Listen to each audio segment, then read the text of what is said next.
ఆంధ్రప్రదేశ్లో ప్రముఖ దినపత్రికల్లో banner items ఒకసారి మనం చూద్దాం. ప్రెజెంట్ ఈనాడు వెళ్దాం. ఈనాడులో జాదవ్ శిక్ష నిలిపివేత అంతర్జాతీయ న్యాయస్థానంలో భారత్ విజయం. మరో బ్యానర్ ఐటమ్ తిండి గింజలపై పన్నులు లేవు, పాలు పెరుగుపై కూడా, సబ్బులు తల నూనెలు బొగ్గుపై భారీగా కోత. మరోది జూన్లో గోదావరి డెల్టాకు సాగునీరు, తుఫాన్లు వచ్చేసరిగల కోతలు పూర్తి అనేది ఉంది.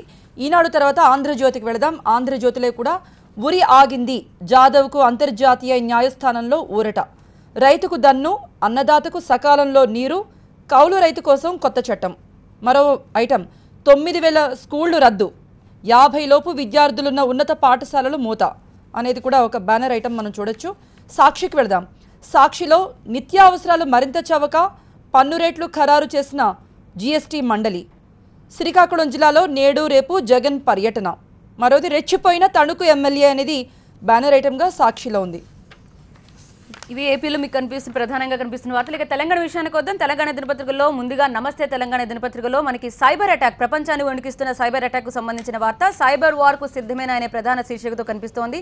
ఇక జాదవ్ ఊరిపై పాకిస్తాన్ ప్రవర్తనకు సీరియస్ గా ఇంటర్నేషనల్ కోర్టు ఇచ్చిన దానికి సంబంధించిన వార్త, జాదవ్ ఊరిపై స్టే విధిస్తున్నట్టుగా మరొక వార్త మనకు కనిపిస్తోంది. ఇక పోలీసులతో సీఎం భేటీకి సంబంధించి మరొక హెడ్లైన్ కూడా మనం చూడవచ్చు. అన్నిటికంటే ముఖ్యమైన వార్త, ఎకరం 42 కోట్లకు పైమాటే పలుకుతున్న వార్త మనకు కనిపిస్తోంది. హైదరాబాద్లో ప్రభుత్వ భూములకు రేట్లు సరికొత్త రికార్డులు సృష్టించాయనే వార్తను మనం చూస్తున్నాం. ఇక నవ తెలంగాణ దినపత్రిక విషయానికి వద్దాం. నవ తెలంగాణ దినపత్రికలో ప్రధాన వార్త తిరోగమనమే అనే శీర్షికతో కనిపిస్తోంది.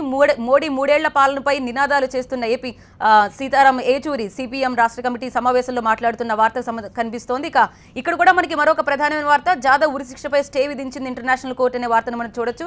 ఇక అగ్ని ప్రమాదాలు అపార నష్టం కలిగిస్తున్నాయి అనే వార్తను కూడా మనకు కనిపిస్తున్నాయి. తీవ్రంగా ప్రతిరోజు ఈ అగ్ని ప్రమాదాలు ఎక్కువగా జరగడం, వాటి వల్ల అపార నష్టం జరగడం, దానికి సంబంధించిన వార్త నవ తెలంగాణ దినపత్రికలో ప్రధానంగా ప్రచురించింది. ఇవి మనకి దినపత్రికల్లో ప్రధానంగా కనిపిస్తున్న వార్తలు. నెక్స్ట్ న్యూస్ వాచ్ మురళీకృష్ణ అందిస్తారు. చూస్తూనే ఉండండి టీవీ 9.